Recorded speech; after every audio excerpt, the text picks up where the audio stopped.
We've got March Madness, Madness in baseball and softball, and so much more. Welcome to a new episode of Tiger Tally. I'm Meredith Brito.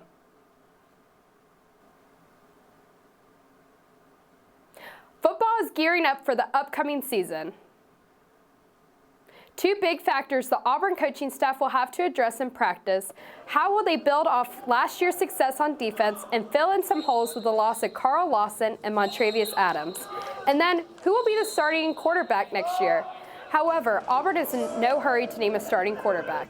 You know, we're still kind of evaluating them all, to be honest with you. I mean, I think Jarrett, Woody, and Malik have started getting the bulk of a lot of our reps, but at the same time, you know, we're not anywhere ready to say, hey, we're going with these guys or whatever. We're still trying to do the evaluation.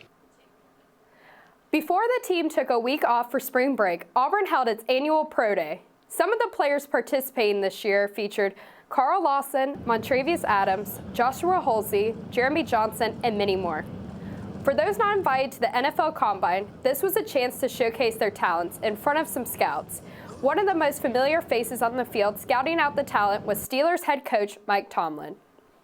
The players participating in Pro Day were also among Coach Malzahn's first recruiting class in 2013. Malzahn said he was real proud of everyone. Well, the Auburn baseball team is on fire right now. The Tigers swept the number 5 Florida Gators over the weekend. It all was accomplished after J.J. Schaefer scored on a sac bunt by Auburn's Jonah Todd in a throwing error, giving Auburn a 6-5 walk-off win and completing the sweep in Sunday's game. Auburn is now on a 7-game winning streak heading into its next game against Georgia Tech. Softball also dominated the field this past weekend when the team went undefeated in the USF tournament in Saturday's game. Kaylee Carlson threw the second perfect game in program history. Holly Curry is the only other Tiger to have done this back in 2005. That same day, Casey Cooper also became the second SEC player of all time to accumulate 250 hits and 250 RBIs in a career. The only other is Charlotte Morgan, who played for Alabama from 2007 to 2010. Auburn will be on the road this week when they travel to take on the number 1 Florida Gators. Auburn athletics had SEC tournaments all around. The number 21 gymnastics team competed in the SEC tournament, finishing in 6th place. The team recorded its season best of 196.550, which is also the 3rd best score the team has had recorded in the SEC tournament in program history. LSU would take home the title. The women's basketball finished out the season in postseason play. The team competed in the SEC tournament, falling to Georgia in the 2nd round. They also made an appearance in the NCAA tournament for the 2nd straight year. However, the Tigers' season came to an end against NC State after losing in the 1st round. The Tigers have now been to the NCAA tournament 20 times. In men's basketball, March Madness is in full swing. We'll give you an update for your bracket as well as the latest upsets. You're watching Tiger Tally on Eagle Eye TV, Channel 6. I hope that you've been able to learn a strong work ethic surrounded by character, integrity, perseverance, so that when your 1 second comes, you'll be prepared for it. Chris Davis. 45, there goes Davis! Your 1 second, our 1 second is now. And our lives have been guided by the principles of one of the greatest academic institutions in the country, Auburn University.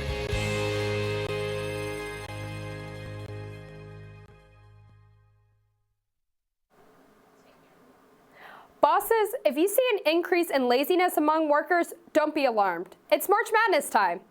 The annual NCAA basketball tournament kicked off last week featuring 64 teams, all with the goal of winning the national championship. So far, this tournament has had some shocking moments, perhaps none more shocking than Wisconsin against number 1 seed Villanova. The Badgers defeated the Wildcats 65-62 to knock out the defending champs in the 2nd round of the tournament. With the field of 64 being narrowed down this weekend, we have reached the Sweet 16 of the NCAA tournament. Teams that are still alive in the field include Kansas, North Carolina, Oregon, Michigan, Florida, South Carolina, Arizona, Gonzaga, Kentucky, and UCLA, among others. Sweet 16 games will begin on Thursday and conclude on Friday evening. A recent trend among NBA teams has reached its boiling point as the NBA contacted the Cleveland Cavaliers regarding resting their star players during the Saturday night game against the Los Angeles Clippers. Cavaliers general manager David Griffin said in quote, "Yeah, they were not happy," end quote. They being the league office.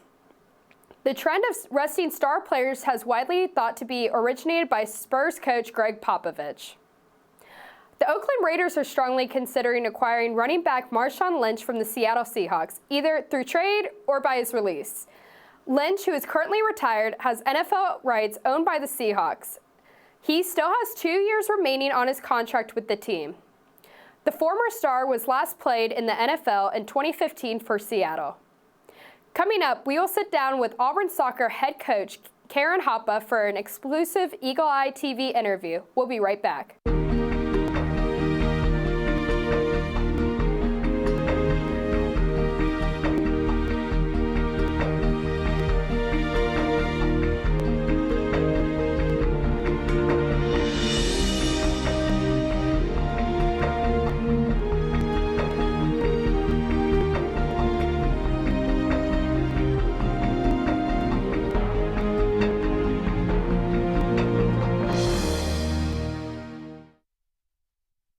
I'm here with coach of the Auburn soccer team, Karen Hoppa. Nice having you today. Thank you for joining us. Oh, thanks, my pleasure. All right, so this will be your 19th season with Auburn. Last season you led the team to one of the most historic seasons they've ever had in program history.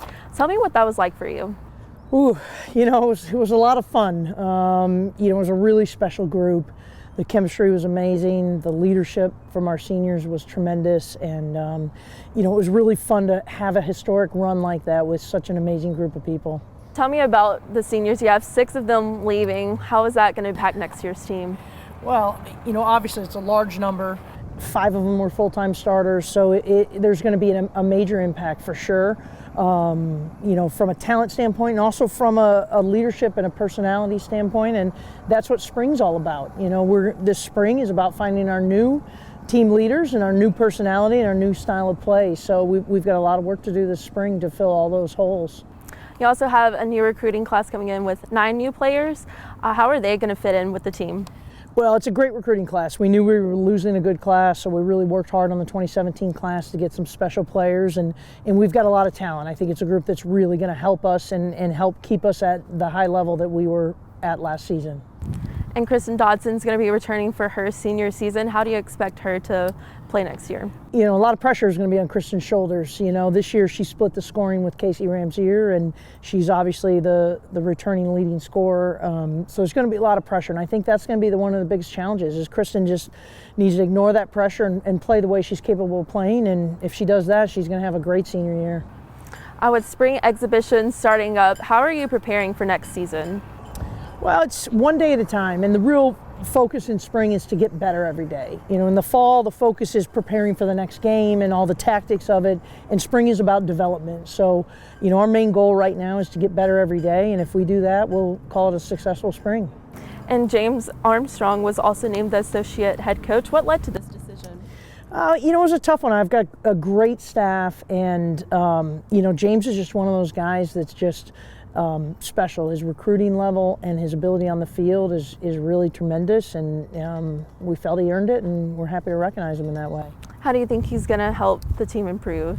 Well, he helps us every day. His passion for the game and his knowledge of the game and his commitment to recruiting, those 3 things help make us better every day. So I just continue to look for more of the same from him. Auburn has also improved in scoring, climbing from 181st in the country to 20th over the past 3 seasons. Has he played a large role in working with some of the players in their scoring? No doubt. James is in charge of our offense. I call him my offensive coordinator. So I give him loads of credit for that increase in our offense. He spends a lot of time with that group and figuring out how we can score goals, both technically and tactically. So he certainly gets a lion's share of that credit. I want to go a little bit off the field into the academic role that some of your players play. You had 21 players make the SEC honor roll in the fall. How important is for your players to not only be good on the field, but also in the classroom? It's a major priority for our program to have strong students as well as strong athletes, and we've had a great balance the last few years. I think 2 out of the last 3 semesters we've had the high GPA in the department, and that's something that our team strives for. We know that we're here and we're playing soccer and we love that, but at the end of the day, we're all here to get a degree, and that's what's going to carry them through life. So we put a high priority on our academics, and our girls are tremendous students. How do you motivate the team in balancing both of those commitments? You know, the great thing is the culture we have right now, I don't have to motivate them at all. You know, from an academic standpoint, they're tremendously motivated. One of my big challenges is to try and make sure we're aware of the academic pressures and balance that with their soccer time commitments, because you know, when they have that big round of tests after the first set of big tests, I can see it on the practice field. So we've got to be able to manage that a little bit, because they are so motivated in the classroom, and so it's more about managing than it is trying to motivate.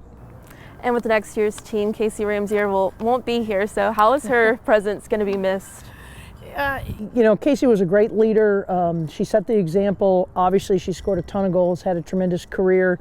So I think we're going to miss her presence just as a person, just like the entire class of those seniors. They were such a strong character group that we're really going to just miss them in general. But the good thing is we've got some great leaders and great kids coming up that I think will fill those roles. How are you going to challenge this upcoming team?